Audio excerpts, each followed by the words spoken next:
Welcome to the Bold SLP podcast. We are so happy that you're here and can't wait to share with you all of the amazing conversations we've been having. We are the co-founders of the Bold SLP Collective, and we are also your hosts, Lisa, Desi, and myself, Ingrid. Each of us has a variety of experiences in all things bilingual and bimodal speech-language pathology. You'll get to know us pretty well on here. We started this podcast to share our lived experiences, but also because we want to bring advocacy and cultural humility to the forefront of every speech therapy conversation. We hope that you'll join us each week, and we hope that you enjoy this episode.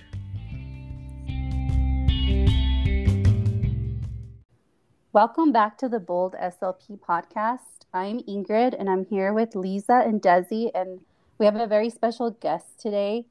His name is Guest Scooter Oyama, and he asked us to call him Scooter. He's got a really cool story behind his childhood nickname. We're honored to have him here to learn a lot about music and speech. I'm so thrilled that you're here, Scooter. Welcome. Will you tell us a little bit about yourself?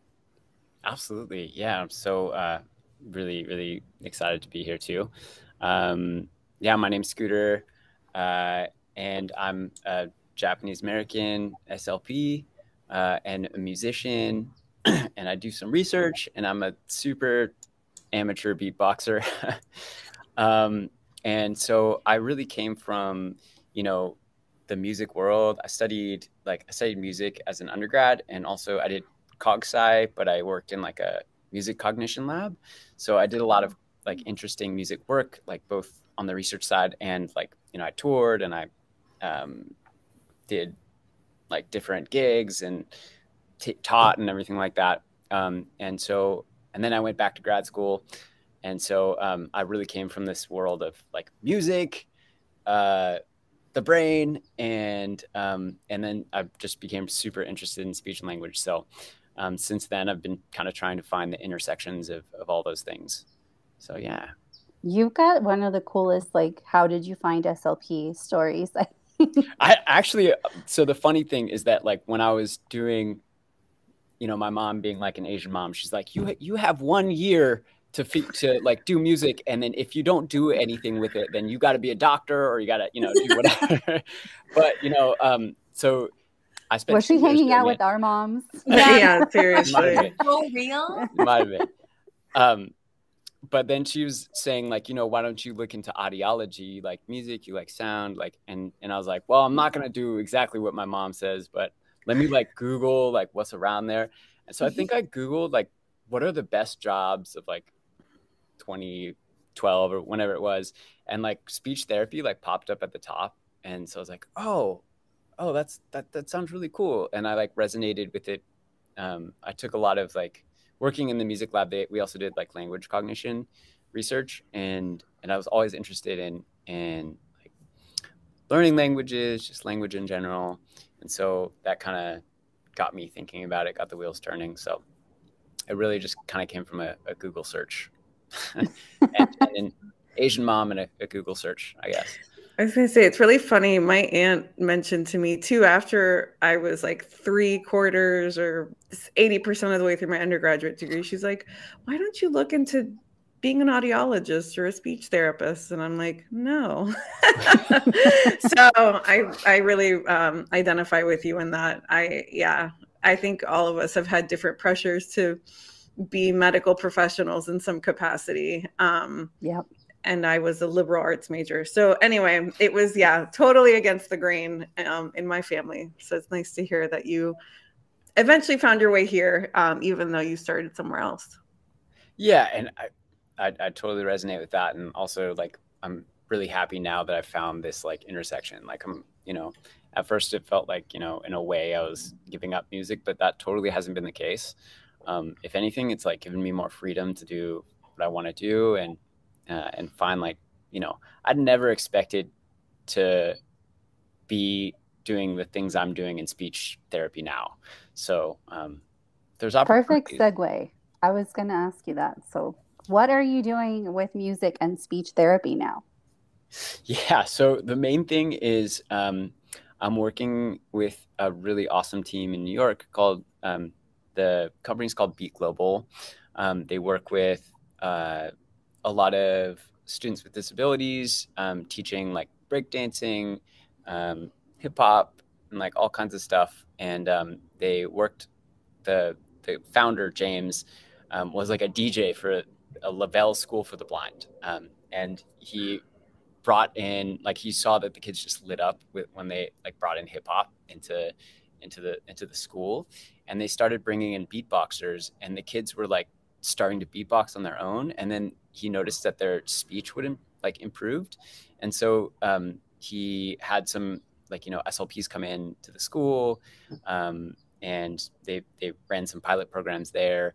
And that turned into, and oddly enough, when I was in grad school in Boston, one of my really good friends, Gene, is like a world champion beatboxer, and he was like living around me, and he ended up living in my room actually. But he like, I was living in this weird Asian American bookstore that we threw like open mics at like every month, and I was the artist in residence there while I was going to grad school.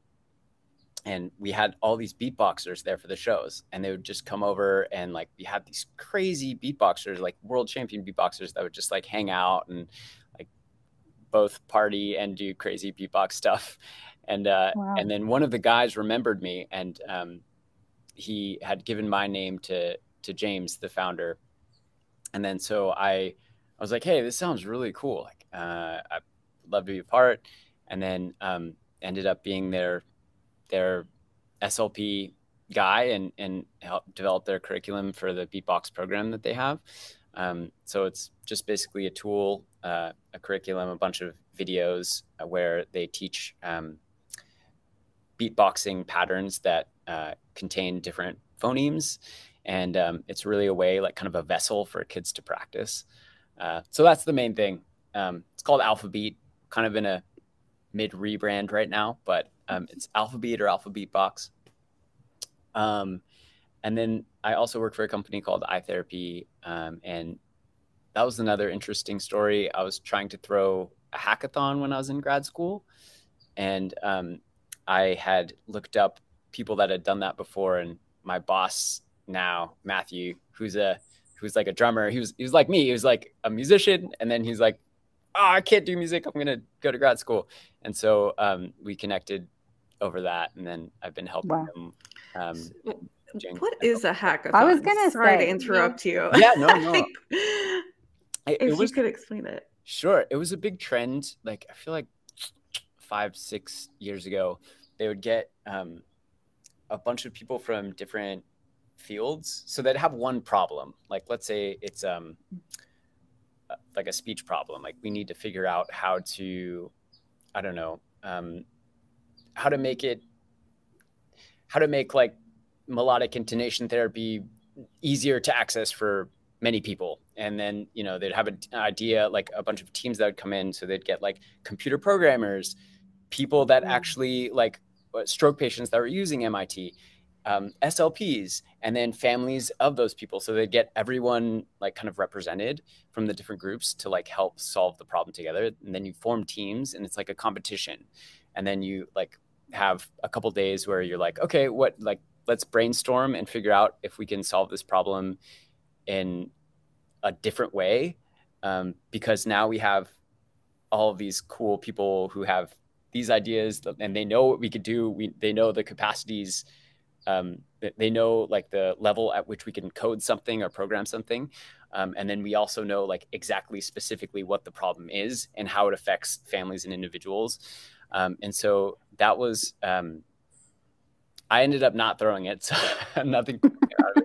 But that was kind of a cool way back then to solve problems. And wow. Yeah. So nothing to do with hacking. Nothing to do with hacking. Hacky sack. I was like, what? Oh, I was thinking like computer hacking. I was Me like, wait a too. minute, you didn't mention you're into computers. I think it's the hackathon part that I was like, Hackathon? Like a hack. Like it kind of is. Yeah. It kind of does have something to do with hacking, because it's like, how do we computer hack this problem? Sort of like hacking in it's like a play on words, like a good hack and a hack. Yeah. But Exactly. what a beautiful Exactly. introduction to like multidisciplinary work, but like Yes. really thinking outside the box to like outside, because we're used to, you know, our typical psychologist, school counselor, like parent, whatever, your regular team. And then this kind of thinking would really solve a lot more problems, I would think. Yeah. It's like a level Yeah. playing field where people can who use MIT. I actually did use it with a patient in grad school, so I know exactly what you're talking about. The family gets to have input too. Like I felt like so many times we teach them and we're the expert, but that's silly. They should be at the table too. Of course. Totally. Aw.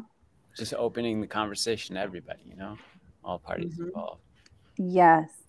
So I think we've skipped around a little bit in all of Yeah, our sorry, I'm like timeline. No, that's disjointed, like memento. great. So I think we're good to go on to the research part because you're doing research on music and speech. Is it beyond beatboxing? Where are you at on that?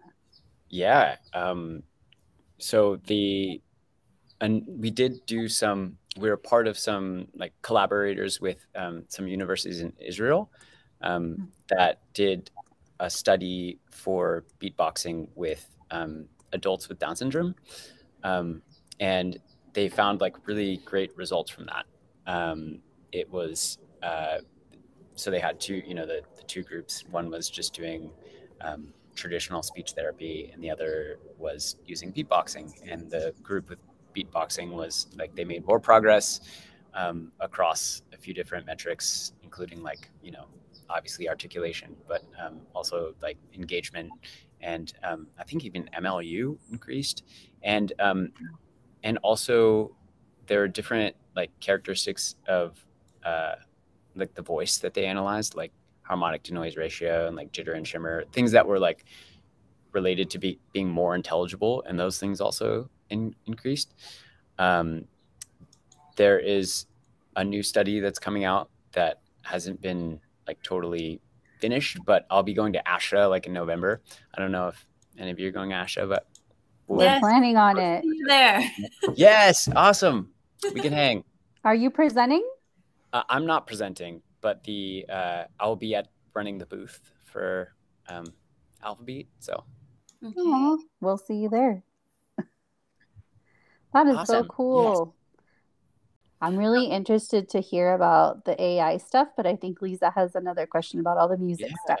Go ahead, I Lisa. wanted to just make a comment before you jump to AI, because I think it's cool that you found all these spaces that like fully go with like your vibe and who you are. And I think one of the hardest parts of being a bilingual SLP or just looking different from the typical SLP is that we try to fit ourselves into wherever we go.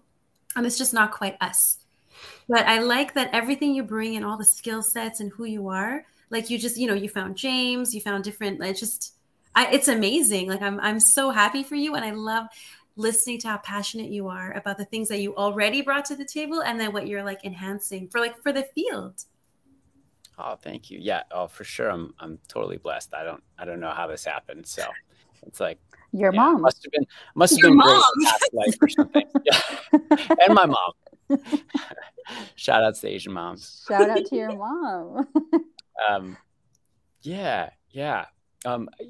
Also awesome. That's cool that we have the music connection.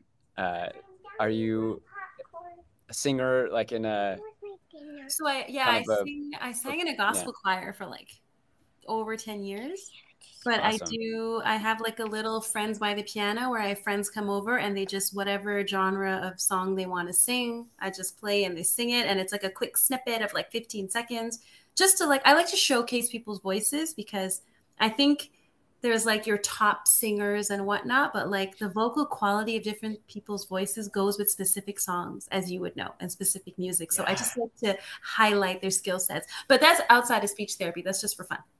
That's so cool. I mean, I think it's all related. I always always love when I meet people that have, you know, these cool skills, and I'm sure like kind of most SLPs, they have something else that's going on, and then like they have their speech. No. But it's cool that like I mean, even like a different language, you know, it's sort of like you understand the elements, or you understand what it takes to like learn a skill like speech and language. Yeah. And also the idea that speech and language itself is a skill. And I think a lot of people don't quite get that. Like, it's hard for, you know, I understand parents are like, you know, they just kind of drop their kids off with us in speech, and they're like, hey, sprinkle the speech dust on them and then they'll be fine, right? Yeah. You gotta have this conversation, like, speech is not like, it's not like hair that just like grows. It's like you gotta really consider, you know, the entire context. You gotta consider like what's going on, and like your interactions, and how like the family dynamic affects whether or not speech is going to be something that's promoted, and whether or not you're talking enough, and whether or not there's like adequate language, I guess, nutrition.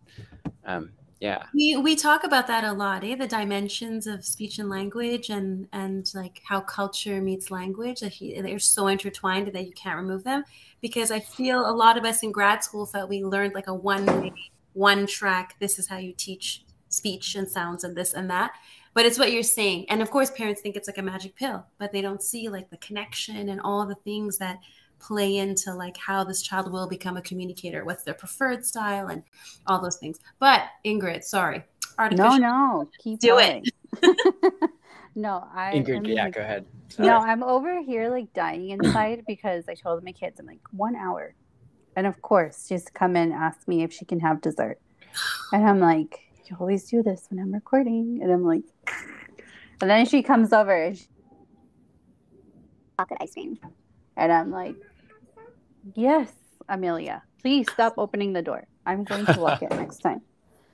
She knows that we don't do ice cream every day, but she's doing this to me because she knows I can't go over there and stop her. She's brilliant. She is brilliant, and I love her, but she makes my job so hard. Gosh, I want ice cream so bad. Chocolate ice cream's like a great, you know, it's one of the necessary evils of life. Not even evil. Well, and here's the thing. I think my oldest sent her to do it. And I don't know what's more dangerous. Wow. But anyway, yeah, I'm gonna like make a note. 19 minutes. We need to like do some editing work. No, I love all the music stuff. I like to sing, but I'm not good at it. I'm pretty sure like they kicked me out of choir when I was like in the 6th grade. They said my voice was too deep or something. I don't know. I couldn't hit the high notes. I mean, everyone's got that special quality. Yeah. Like, I had this voice since I was like 6. Like I would answer the phone and they thought I was my mom. And I just could never sing like the girls. I don't know. So I'm gonna find a song for you in the tenor. That's my life. I got you. And it's honestly a beautiful podcast voice. So, you know. Oh, thank you. Yes. Yay. Yeah. I know. You guys sound amazing. I'm over here like, oh my gosh, they sound awful. Yeah, Ingrid and Desi, do either of you have like a? Sorry, I don't want to derail it, but I was just wondering if either of you have like a skill or like some like what would you? Here's the question. What is your skill? What would you give like a TED Talk on? What would you give a TED Talk on if like it wasn't speech and language? I would be cooking for me. I love cuisine. I love to cook from all over the world. And when you were saying that, I'm like, it leaks into my speech therapy. I could not handle being a med-SLP because of all the shenanigans in the dysphagia world. Like, I'm still to this day, like, I keep up with all of my dysphagia stuff because I'm like, we do so much disservice with swallowing and not being culturally competent in our diet recommendations. Oh, that's a really good point. Yeah, totally. Desi and I DM all the time. I'm like, we need to make a cookbook.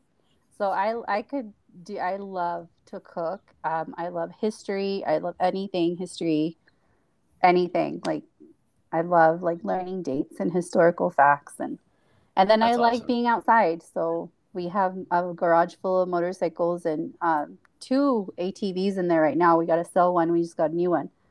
So we like being outside. So I can talk a little about that, but not as much. I don't know that those are talents, but. Oh, that's so rad. I love that. What about you, Desi? So, Lord, what talents? No, I was gonna say my big. Ironically, I actually come from like a big musical family. Like, my great grandfather was, yeah, he was really into music. Had his own band in Cuba, and he Oh, no played way. about 10 different instruments and sang. My grandmother was a singer. Her siblings all played instruments as well. My mom played the piano. My aunt played the piano. None of us really got the singing gene, unfortunately. But I used to play the clarinet and the piano. I haven't played them in years. So No. yeah. So anyway, I do love music. I do love dancing. Salsa, merengue, like all the Latin dances that Yes. are pretty trendy. I did a lot of that. Like I tried to get better at it when I was in college, and there were some lessons nearby. So that was something I really, really enjoyed. And it really connected me to my family roots and all that stuff. The thing that I would say is my talent, I guess, if you had to put it, it's definitely writing. That was really where I was most kind of like interested. Like I loved reading, and writing just came easily to me. So I was actually a mega nerd in high school, and I was on the journalism squad. I was in newspaper. So I was an editor. I, wrote articles and stuff like that. So no, That's such a helpful skill in high school, So or not helpful. in high school, in grad school as well. Like just going through, I think writing is so That's why she undervalued, did grad school underappreciated. twice. Oh, the first time that was More. writing, I would never want to repeat. But yeah, I mean, I do enjoy reading and writing. Unfortunately, I don't do much of either, but at the same time, I mean, that's kind of the beauty, like kind of like what you were saying, Scooter, about moving into like niche areas or kind of specializing in speech. I feel like with my private practice, like I get the opportunity to do stuff like the Bold SLP podcast because I've made time for it. And it's kind of a way to like still have some of those, skill sets. Like I still love interviewing people and asking questions. But I get to do it now on this platform instead rather than, writing about it. Yeah. So great. Well, we could chat forever, but I am very curious, Scooter, about one of the points you listed on what you wanted to include. And I would Yeah. never have thought to ask you this because I didn't like glean this from looking at your social media, but you're working on artificial intelligence and machine learning to make assessments less biased. What?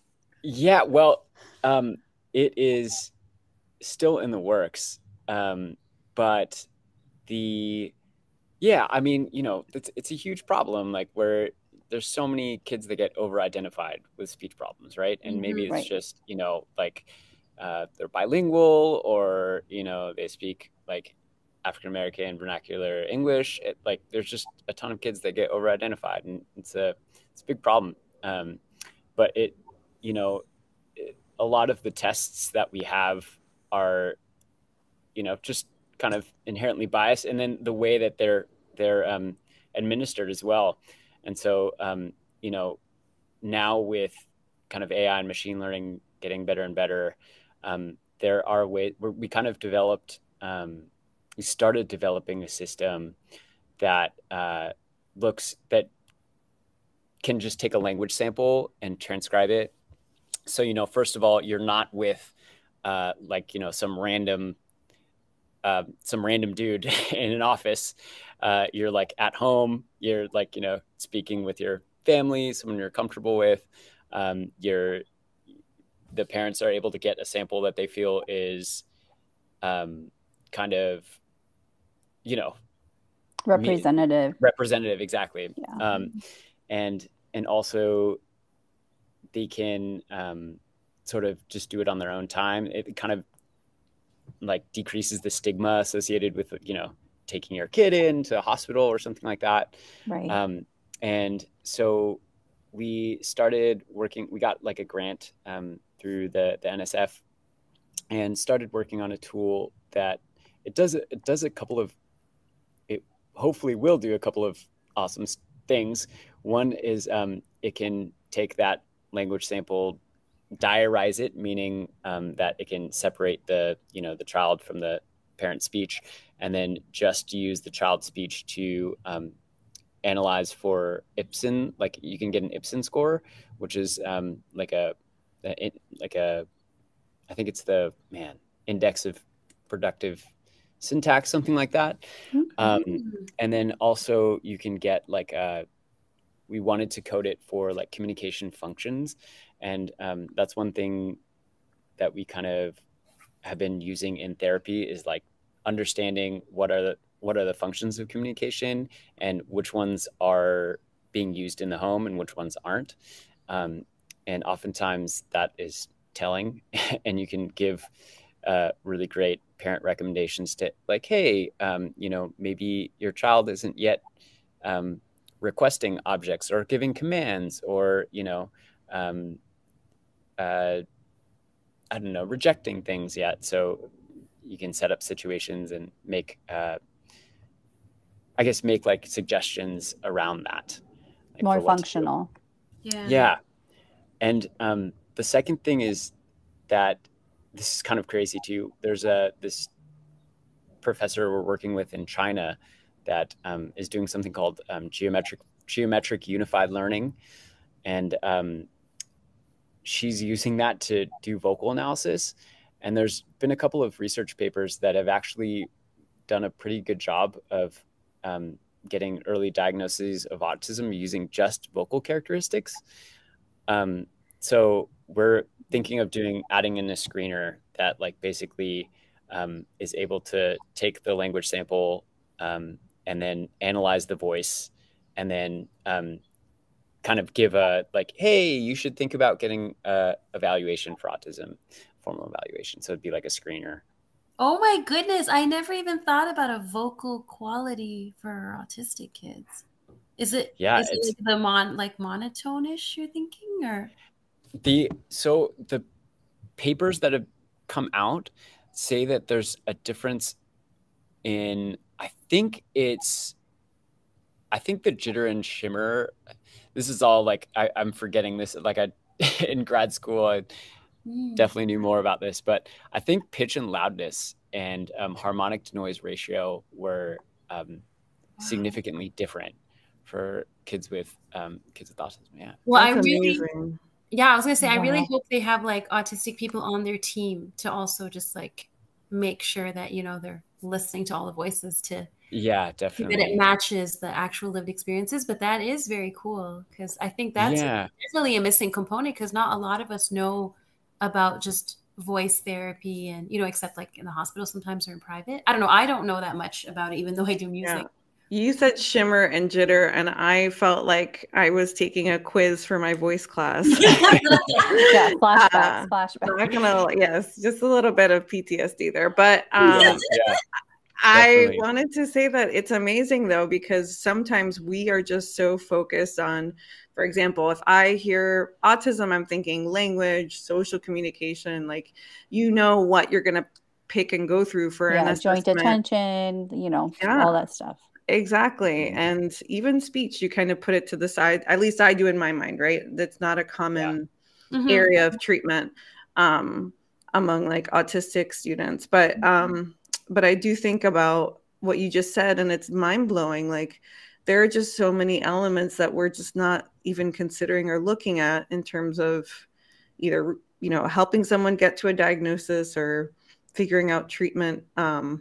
But that's really neat that somebody out there is looking at the whole range of the SLP world in terms of figuring out a diagnosis. And I feel bad, and I hope like I'm not making like anybody feel bad about this, but I feel in my heart the SLPs who come from a different background than just ComD, this is what we're looking at, Like I'm glad I didn't find speech therapy until I'd done my pre-med and psych stuff. You know, I'm glad Scooter was doing music and then he found speech. I'm glad Desi went on to Spanish and Lisa almost went to law school. Like, Okay, yeah. that was more of a joke. I did education. I mean, I didn't. There was no way I was going to law school. Just because you get into a program doesn't mean it's for you. Yeah. No, Oh, no. you got but in, you also Lisa. have your strong teaching backgrounds, which, Yes. you know, again, accounts for so much. Yes. Viewing things from a different yeah, lens. The education background for sure helped with just understanding just classrooms and teachers in general, because I think we forget just the interpersonal skills. I feel are so forgotten when we're going so sciencey. And I like what you're saying, Scooter, about looking at the whole child, every aspect of the child, because it's not that we don't want to, it's that we just can't. Like Desi, you just talked about PTSD with voice class. Like we want to forget. So we have to forget, and then we can't assess, and that entire like scope is like disappeared from our practice. Yeah. That's so cool. Yeah, absolutely. Yeah. This is totally tangential, but like I remember in voice class, I felt like I was like, I'm never going to use this stuff. And it was like kind of a joke. So I remember at that time, I don't know if you remember, there's like this like goat screaming video, like where these goats kind of sound like humans. And I remember they put it in this like Taylor Swift song where like, I know exactly. Do you remember that? You know what I'm talking about? Yes. So our assignment for the voice class. It sounds really familiar. Goats with Taylor Swift. Was it Trouble? Was it like I knew? It was Trouble. Exactly. And then he goes exactly. And that was a goat. Was a goat doing it, but it was like the same pitch, same everything as the song. Oh, isn't that like a YouTube thing? It's everywhere. I'm gonna send it to you after this, Ingrid. Yeah, I know what it is. But that you used that in voice class? Yeah. So we had to write a paper using this like voice analysis software that like compared a regular person to like some disordered voice, and then I like compared it to the goat scream from that video. And that's just my voice class story of the day. Epic. Yeah. That's sweet. Surprisingly saved me in that class because I was gonna say I'm the same way. My worst grade ever in my whole life was an assessment. And I love assessment. I love talking about assessment in terms of like disrupting the whole way we do assessments. Like it is my jam. I test more than anything now. And I almost failed that class. Like it's my worst class ever. Yeah. I'm glad that didn't hold you back, honestly, because you just don't know. It's the kind of teacher you have, the material are being, but like once you come out of grad school, I feel like so much of the learning happens because you go towards your interest, or we hope that you do. Well, Scooter found it right away. My goodness. Yeah, he already knew. Yeah. Wow. Well, Scooter, before we let you go, I did want to touch on the last thing you mentioned to us, another mystery. You're just like full of surprises. What is this thing about endangered languages that you're doing with speech therapy as well? Well, I'm not doing anything with this specifically. I just think I just think it's really cool. I think just being interested in languages in general. I did contact this like professor recently, and she studies endangered languages and also like catalogs them. And I met a couple of my clients recently that spoke endangered languages. Like one of them, man, I'm forgetting what they're called now, but it was like a population of like only 7,000 speakers, let's say, like in the world. And I was looking up all the linguistic diversity that we have, and it's just crazy. And I saw this cool quote or a cool statistic that like a quarter of all our medicines like come from endangered rainforests. And I kind of was thinking like, you know, what kind of medicine exists in these like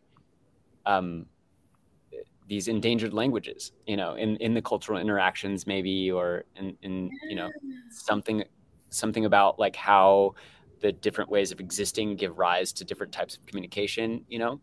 Yeah. And I just think it's interesting. yeah, like there are a bunch of endangered languages that they don't even have like specific numbering systems. And so functional context is like super required to understand everything. And I feel like that even just that tiny little concept is important. Like we need to be, like we were saying before, we need to be, you know, conscious of the functional context in which we teach things. And, you know, instead of being like very arbitrary about teaching specific nouns, for example. Yeah. Yeah.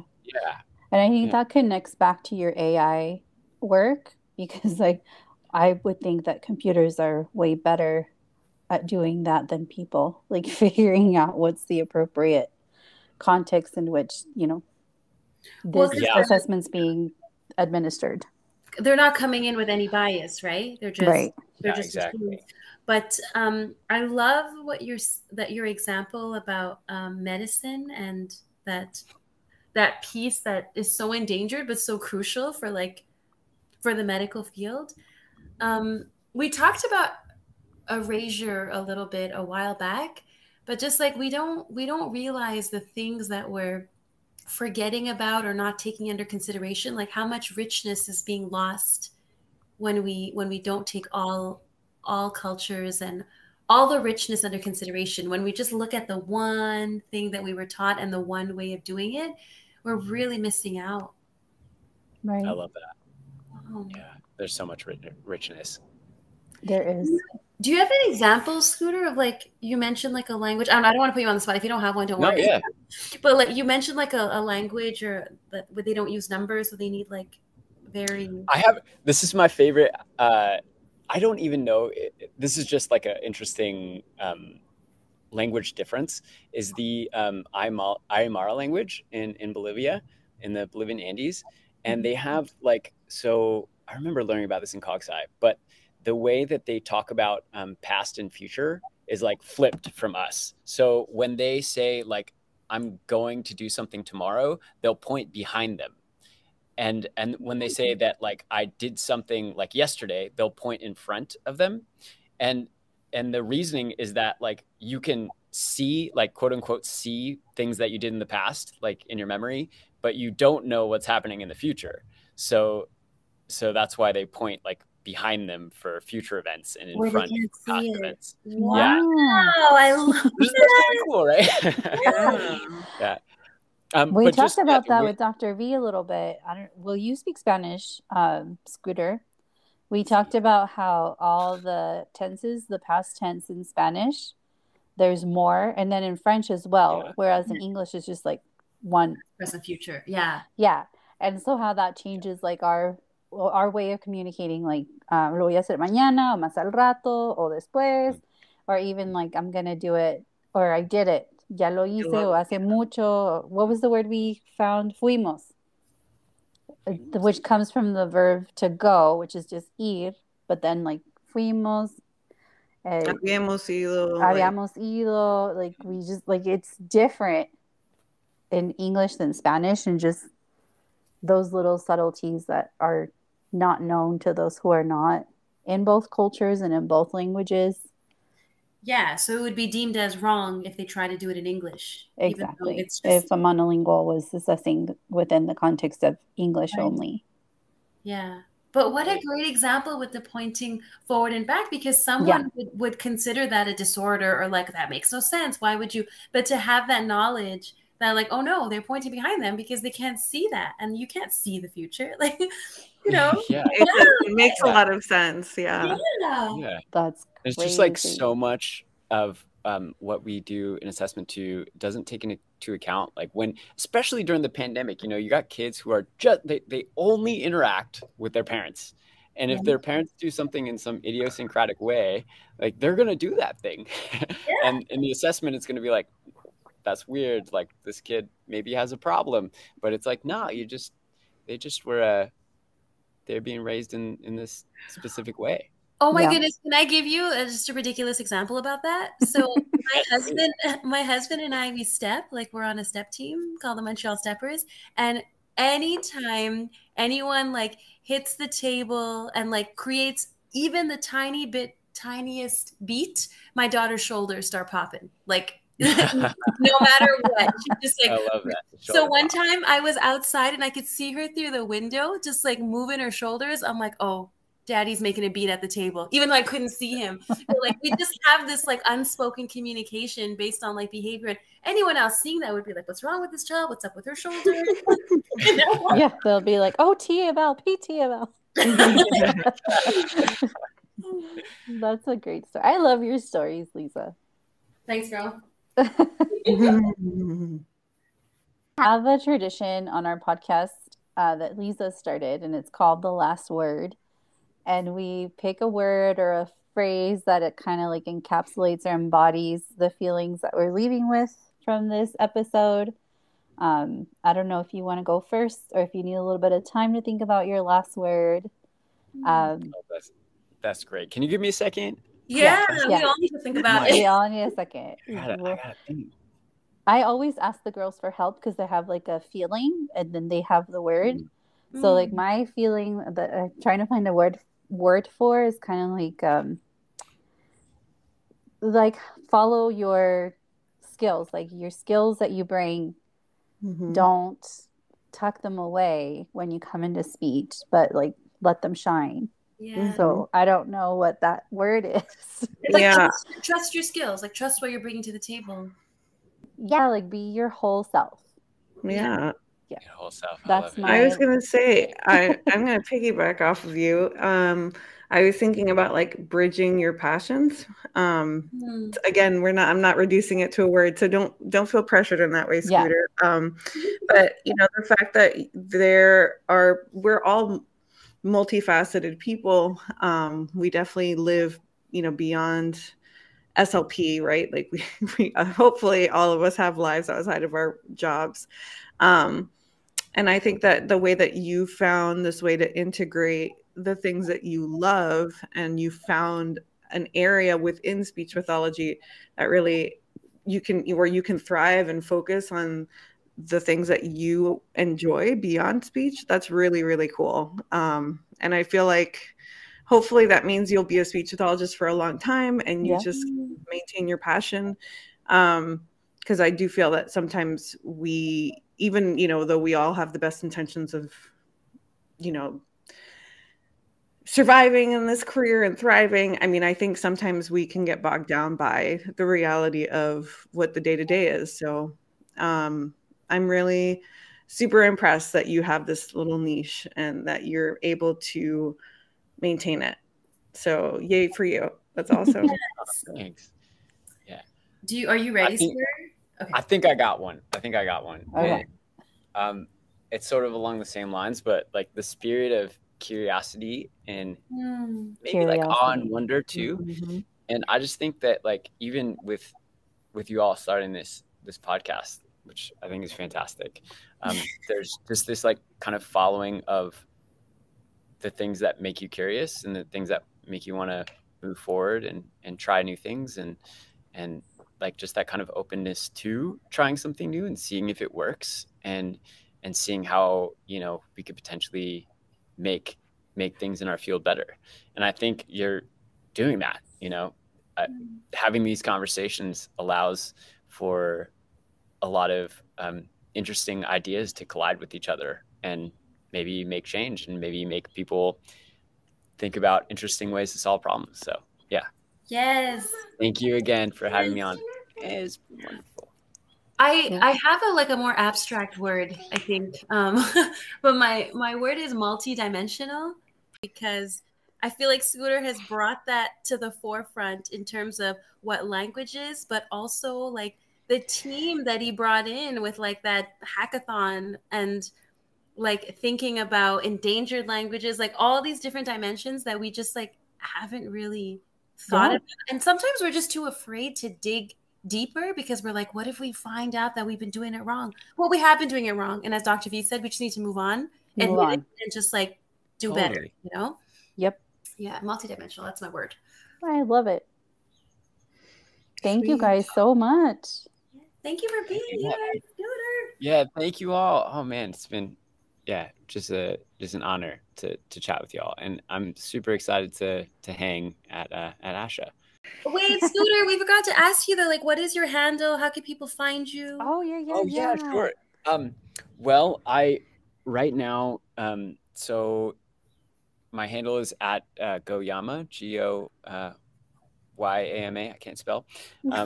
If you want to know a little bit more about using beatboxing for speech therapy, you can check out. I'm also doing kind of the face of at Try Alphabet, which is TRYALPHABET, like alphabet without a A. Okay. Or sorry, with an A, alphabet. And yeah, if you want to check out some little quick tips for using beatboxing in your practice, or if you want to learn more about kind of getting a subscription yourself, it's on tryalphabet.com. Excellent. We are going to be That's amazing. stalking you for sure. Yes. All Yeah, we followed you on all the socials, and yes. Awesome. Well, we're so excited that we got to record with you before you left. Yeah, and thank you again so much. Great to meet all of you.